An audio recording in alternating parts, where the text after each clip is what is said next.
Hello दोस्तों, राधे राधे, जय श्री कृष्णा। दोस्तों, आज हम आप लोगों के लिए एक औसानी माता का न्यू सोहर गीत लेकर आए हैं। आप लोग वीडियो को फुल वॉच करके देखिए और यह गीत आप लोगों को कैसी लगी कमेंट में अपनी राय जरूर दे दीजिएगा और औसानी माता के नाम पर एक लाइक कर दीजिएगा।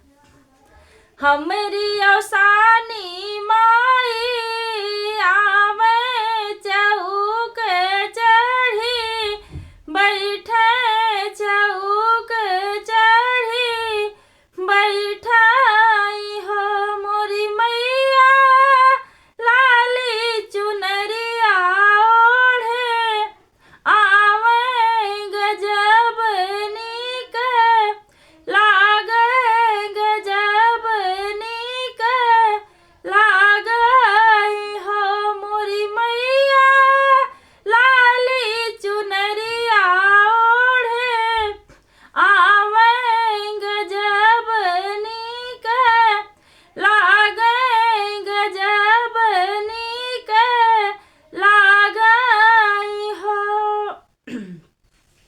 घर घर घूमेली तिरियवा सुहागिन बो लावे, सुहागिन बो लावई हो मोरी सखिया आवहु सुहागिन सब साथ पूजन हम करबे अरज हम करबई हो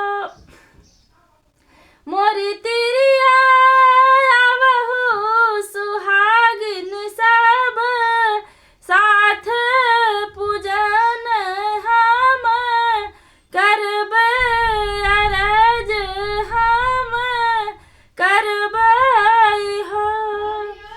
सात सुहागिन मिली आवे तोवार जपू जन कर यार जपू जन कर